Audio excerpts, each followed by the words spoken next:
Sorry, And when I were had you to. sleeping? I wasn't. Oh, no, okay. no, no, no. Okay. Sleep did not exist. Cool. Bus, No. club, another club. Another club. Hi, everyone. I'm Vivian Tu, your Rich BFF, and this week on Richer Lives, we have Allison Holker. Allison is a former contestant turned judge on So You Think You Can Dance. A pro on Dancing with the Stars, co-founder of CLI Studios, and co-author of Keep Dancing Through a Boss Family Groove with her late husband, Stephen Twitch Boss. We're gonna cover a lot of ground today, but before we get into it, I wanna let you know that's going to include discussions of mental health and suicide. If you or someone you know is struggling, please dial the Suicide and Crisis Lifeline at 988. Allison, I wanna take it way back. You were the youngest of 5 siblings. Yes, I was. The follow-up question is immediately going to be, who did you dislike the most? No, I'm just kidding. You started dancing when you were 11 years old. How did your family support your dancing education? And when did you realize that you could actually turn dance into a career? When it goes back all the way back to my childhood, when I started dancing at 11, there really wasn't a career in dance. Really, there really wasn't. You either were a backup dancer or you were on a touring ballet company. And there wasn't a lot of means and funds in that area. Yeah. So a lot of people, when I started dancing, were like, how long are you gonna do this for? Yeah. Like, where are you gonna take this? And how can you do something with it? But even when I was just 11 years old, I always knew. I was like, you're all naysayers. I know I'm gonna make it. I'm gonna succeed in this. And I don't know how right now, but it was my calling. I always say to people that dance found me, and I knew that my purpose was to encourage other young girls specifically, or if it was boys, to find their own passion and go for it and succeed in it in any way you can.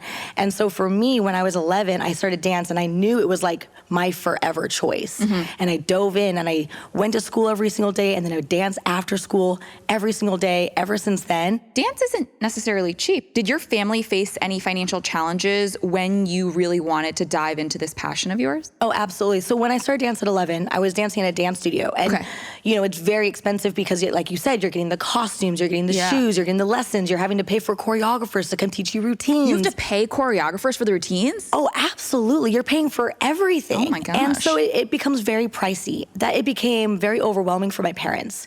So when I was about 13, my father was like, you know what? I love that you love dance, but I don't think we can afford this for you anymore. So I went to my studio owner, Cheryl Dowling, who, shout outs to her, she saved my life. I went into her office and I was like, you know what? I can't dance anymore. We can't afford it. I'm so sorry, but you've done so much for me and gave me so much love for dance. And she was like, no, you can't go. We need you here. And she was like, what if I gave you an opportunity? And I was like, what do you mean? She's like, well, you could teach dance here. And I was like, amazing. Done deal. Like, I don't know how I'm only 13, but I will teach anyone and everyone. So I started teaching, but she also said to me, would you be willing to clean the dance studio? And I was like, if that's what it takes, what does that require of me? And so from 13 until I was 18 years old, every single night, I would go to school, to dance, and from 9:30 to 11 or 11:30, I would clean the studio every night. From cleaning the mirrors, sweeping the floors, mopping the floors, taking the trash out, cleaning the bathrooms. And a lot of people would look back at that and be like, why would you want to do that as a kid? You know, because I would miss out on weekends. I never got to play with friends. I never got to hang out. I'd also have to fit in homework somewhere between those hours, somehow find meals. But that, to me, created my syllabus and my base of who I am today. It taught me discipline. It really taught me that I love dance so much I was willing to sacrifice my entire childhood. Because to me, discipline is what really creates your self-worth, your self-love, your self-confidence. And I learned that at a very young age. And when I became 18, everyone was like, what are you gonna do now? Right? Because again, no one thought you could have a career in dance. And I was like, I'm gonna go do it. I went to my first audition, and it was So You Think You Can Dance. I was still in high school when I auditioned, and it was a reality show. Like, not a lot of people know what you're gonna do. You and still that was don't even beginning of reality shows. Oh, the beginning of reality shows, and ones that people vote for as well. And you don't make money when you're there either. But I always believed in myself, like, you know what? There might not be a path forward for everyone else, but for me, I'm gonna figure this out. And so I just hit the ground running, and I auditioned, and I made it. And my career took off from there. I want to know, how have your finances changed from back in the day when you were actually a dancer on the stage to now that you are in the big seat actually judging what you're seeing on the stage? Well, it's interesting. I don't think a lot of people realize that when you're on a reality show, you don't make money. Like, at all? No, you just get per diem. Now, and this is a competition reality show, so it's a little bit different. Yeah. But competition reality shows, you don't get a fee. Yeah. Because you're trying to make it. Right. Like, the gift is that you're on the show. Yeah, the gift is you might be able to win the prize at the end. Yes. Okay. But before that, you're just competing for that. And so when I first was 18, I was in LA and still not making money. But they take care of you, you know? So it's not like I was on the street or something. Yeah. But you were stealing the Reese's from the craft services table. Oh, I'm taking all the food here today. Yes, I'm too many times. Genius. I've changed. I don't do that anymore. But at one point in my life. No, but it's changed because at first I was just, you know, it was a gift for me to have the experience on the shows. It was really my first tour that when they asked us to go on tour for So You Think You Can Dance, they offered everyone on the show a fee. And I was only 18, but there were some other people on the show that were older that had already been on tours. Yeah. And what we were offered was actually like money that is usually the same as backup dancers. But I wouldn't have known. I was like, this is amazing. I'm about to like make all this money. I can start stacking up. And, you know, I was just like this naive girl from Utah. I didn't know anything about money. And bless their hearts, they were like, no, we should ask for more. And if we band together, we should ask for more because now we're the stars. And I was like, you're right. We are the stars. And that was my first lesson in realizing there's power in numbers. Yes. And all of us stood together and we got raises immediately because everyone was like, well, we should stick together.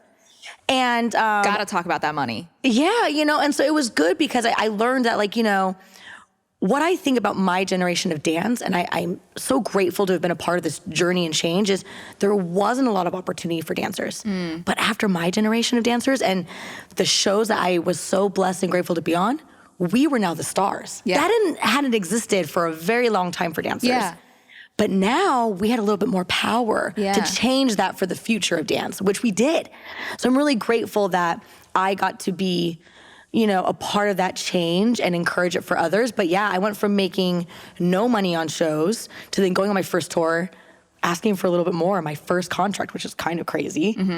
And then I became an all-star, which was like really... what I'm hearing is more dollar signs, actually. Yes. Yeah. We were offered like solid money.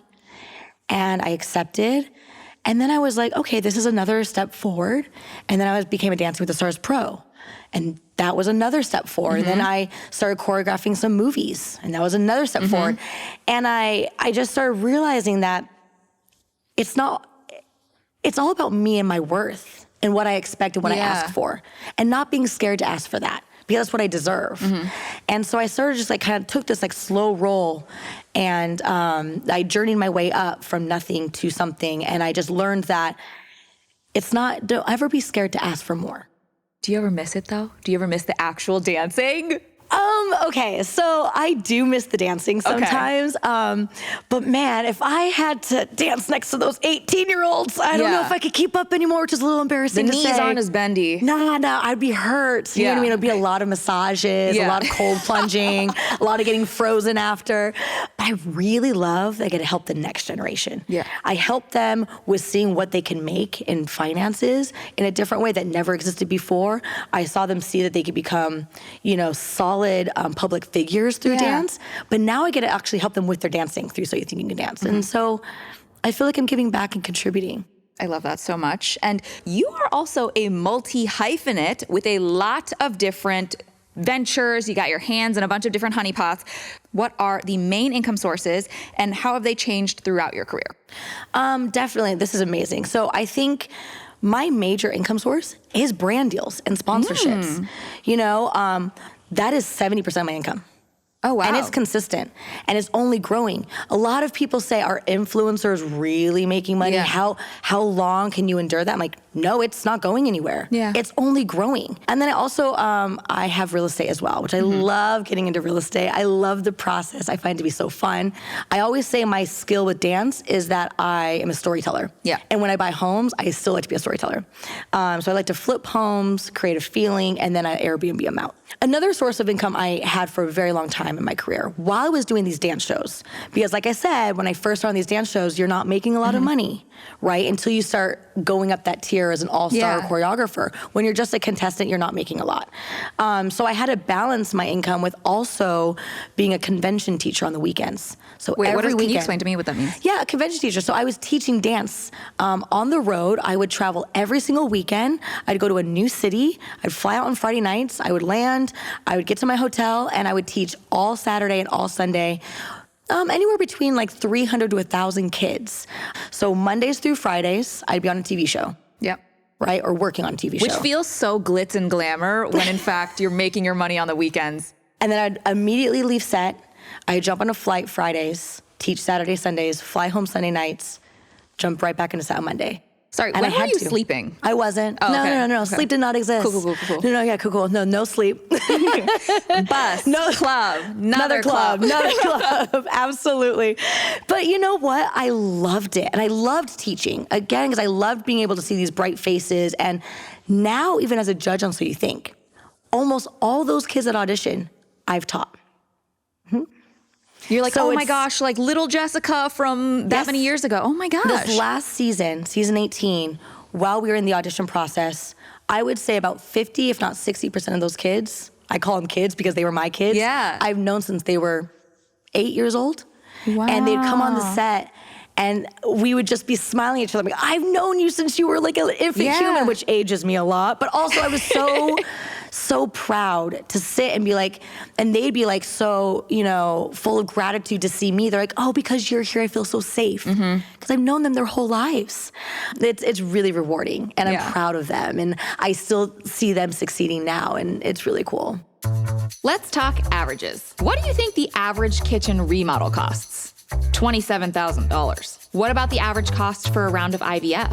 $15,000 to $30,000. And how much credit card debt does the average American have? $6,000. You're probably asking yourself, what do all these things have in common? You can use a SoFi personal loan to finance any of them. SoFi offers low fixed rate personal loans to help you reach your ambitions on your time. Whether that's reaching a milestone or consolidating debt, SoFi is here to help. Head to SoFi.com/richerlives to see all the ways you can use a personal loan and to view your rate. Okay. So we've had a lot of fun, a lot of laughs. I do want to pivot to a bit more of a serious question and serious topic. You've been so open about your experience losing your husband. How did this impact you financially? Oh, it impacted me huge. It was really hard. So I think it's a really important conversation to have because you can't really prep for something like this. Yeah.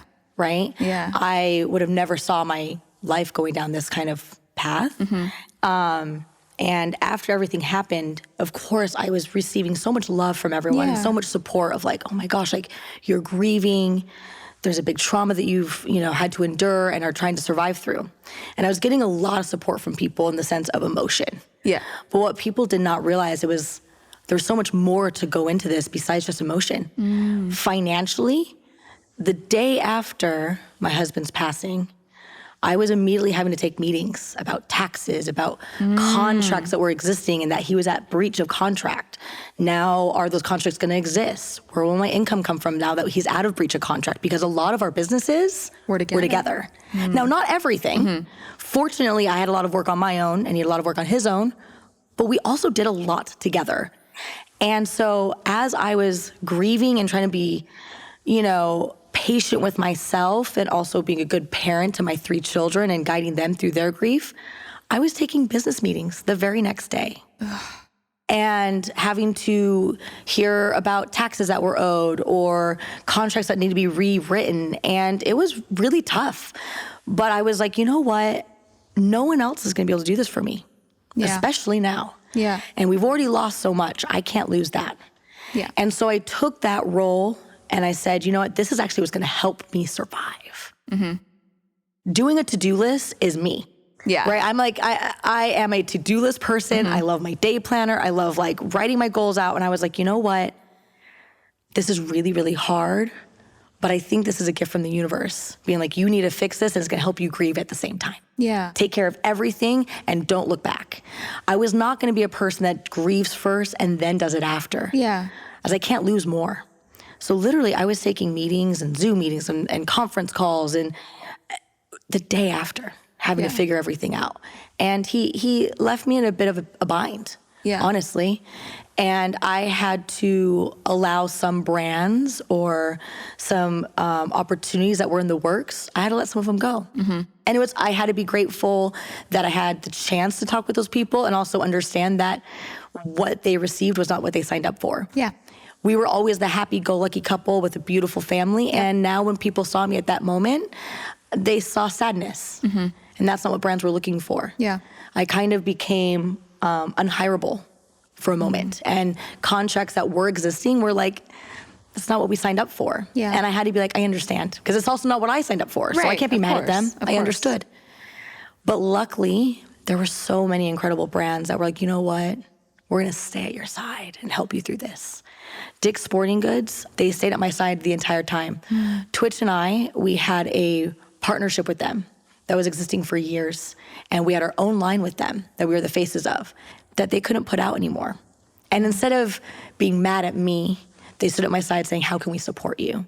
You know, Disney, we had a book that we had written together. And they very easily could have pulled the book being like, I don't know if we should do this anymore. But they stood at my side saying, we believe in you. But step by step, conversation after conversation, I found my way through it. But it's because I had really solid people at my side. Yeah. Even financially, I've had the same team. I feel so fortunate that about, I want to say like 7 years ago, I started working with some of my friends that became my financial advisors. And I'm really grateful I had that because they became my backbone. Yeah. They were like, how do we assist you here? And I was like, I need you in these meetings with me. I need you guiding me because there is no playbook for me at this moment. Can I ask a personal question? Oh, yes. How did you guys split your finances while you were married? We never had access to each other's accounts. Ever. You didn't? Did you have like a joint account for like? Wow. I think I was always so financially independent on my own, and I just loved that. And he always had on his own, and we both, for the most part, made the same income. Yeah, you know, almost every job we ever did, we made the exact same pay. Yeah. Well, half the time you were working together. So. Yeah, you know, and so our contracts were like, oh, you made this and I made this, and we just put into our own accounts. And I feel very fortunate that I could say that as a woman. Yeah. You know, I was very proud of that for myself, that we never found the need to have joint accounts. To the point when, like, if I wanted to, you know, as I love real estate, if I wanted to buy a home, I just bought the home. If he wanted to buy a home, he just bought the home. And we just pay the bills in our own places. Yeah. But it does make it tricky when you have something like this happen. But really it was just whatever bill needed to be paid, we just paid it. It's interesting because I didn't know that that was a weird thing. Yeah. That was, I didn't know. I didn't know that was such an interesting path for a couple to take. But yeah, we never had a joint account ever. You talked about having to essentially prove to the state of California that not only you were, you know, Steven's partner, but also the fact that he had passed. Like, that's so unfortunate. Like, is that what you had to do to just get access to his accounts and all of the things? It's interesting because, again, like, no one preps for this kind of situation. Course. So everything I was learning and going through was a first. I didn't know that there's all these steps that you have to go to just to access an account. Yeah. But it really is not to hurt you, it's to protect you. Yeah. Right? But it took a very long time. I never took ownership over his accounts for about 4 to 5 months.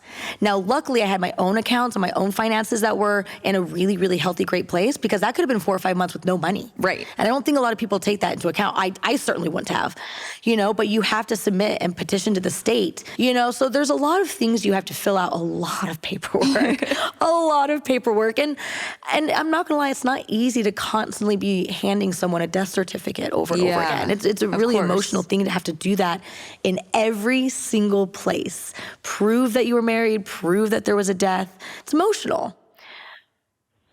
But it is, again, it took 4 or 5 months to access anything, which could be really scary. Really, really scary. And so I only show that to people to give them awareness that that can happen. Did you at any point just want to sit in a corner and like cry? Always. And there were times I did, you know? There was times that at first I didn't want my kids to see me grieving as hard as I was, but then I learned I had to. Like it was really important for my kids to see me cry. So there's times I would just be crying. There was times I'd go in my backyard and just scream. But I've always loved the scream method. I've always believed in, like, whenever I was like really. I'm an Aries, so same. Yeah, like I would sometimes go, like I grew up in Utah, so I'd go in like the canyons, like on big drives, and I'd like go on a hike. And it'd echo? And I'd just scream as loud as I could. So yeah, there was a lot of that after everything happened, especially because you're learning so many new things. And it also shows that he was under a lot of stress as well. Yeah. And he wasn't letting someone else like me or other people share in that stress that he was maybe undergoing. So it also made me feel really bad and sad that he was holding on to so much. But then unfortunately he left it on me to take care of. Yeah. It honestly made me a little angry at times at him, a little mad, not only for, an outrageous decision that was made, but like I didn't even know this was going on. And I learned a lot in those couple of weeks, and I feel it built me to be the strongest version of myself. But now we're in much lighter times. Yeah. And it gave me this gift where I, first off, know I can handle anything. I know anything that's thrown my way, I know I can handle. Yeah. But it also gave me this superpower where, being in the public eye, there's always so much scrutiny for any decision you make, or what are you doing, or how are you doing it, or you're doing it the right way, or doing it the wrong way. And people on the internet are the worst. Oh, it's brutal. But there's also love. Sorry, guys, we love you. But there's also love. Yeah. And when you see through and cut through the negative, there's so much positive. And we receive so much support from so many.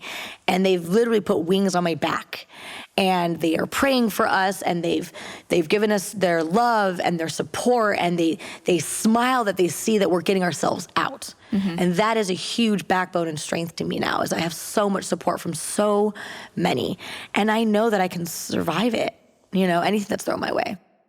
What was one of the biggest surprises, either easier than you thought or more challenging than you thought, when you were going through those affairs and also dealing with your grief? The thing I'm the most grateful for is that I already had really trustworthy people around me. Yeah. Those financial advisors. Yes. Financial advisors and a business manager, that when this happened, though I had to be the leader of the ship, I had to guide everyone and make the decisions, I had people that I knew and could rely on. And that helped me so much. So my advice to anyone is prepare before something happens. Even at a young age, start asking the right questions, putting your team together, making sure you have people that you can trust if something ever happened to you. Because you never know. Yeah. You never know. Like, my grief was really traumatic, but it might come in a different kind of form. So the more prepared you can be, the more it's going to help you in your future, for sure. Is there something that you've noticed in your day-to-day finances now that has changed since Twitch's passing? My biggest change is that I communicated a lot more with my team. You know what I mean? I just make sure I'm a lot more diligent about reaching out to them. Where are we at? What are we doing in the future? What's our next step? What are we doing? And I just make sure I'm a lot more aware, so I'm always keeping up with it instead of having to play catch up later. Yeah. I love that. Getting ahead of the ball. Getting ahead of the ball, for sure.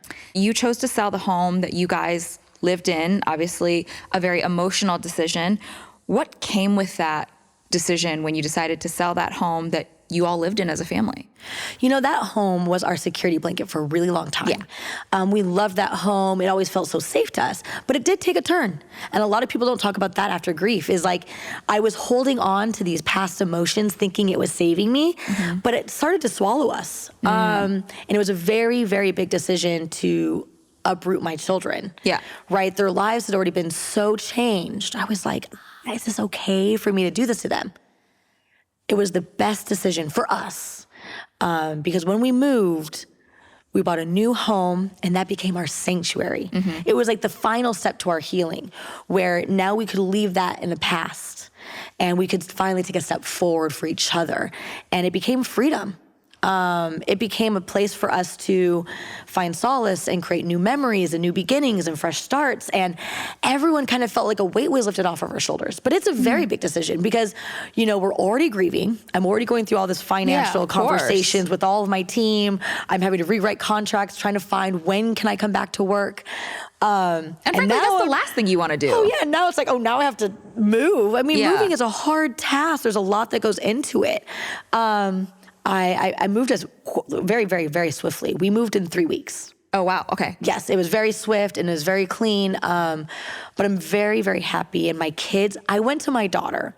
While we were grieving, I said to her, I was like, do you feel comfortable moving? And she's like, Mom, we've been waiting for you. Oh. I know. I thought it was the sweetest thing. What advice would you give to somebody who's experiencing, something similar, a loss in their life, and how do you move forward? Just take it one step at a time. It's going to get easier, but the pain will never go away. Of course. But if you can just take a step and show up. I always say to my kids, show up. Mm-hmm. Show up, get one thing off your checklist. Mm-hmm. It will slowly start to unstack, and you'll slowly climb that ladder out of it. But it does take time. Yeah. So just be patient with yourself. Mm-hmm. But show up.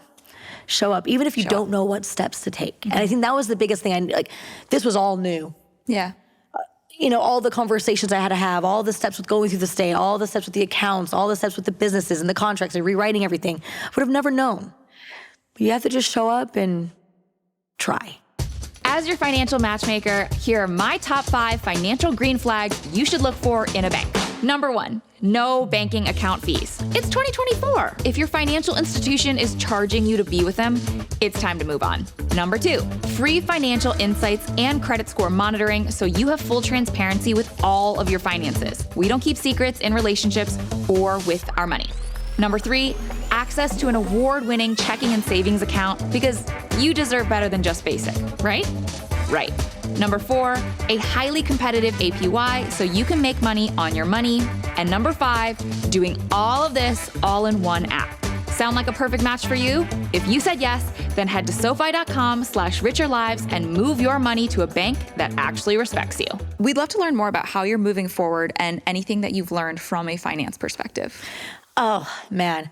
What I've learned from a finance perspective is to be prepared. Yeah. Be prepared.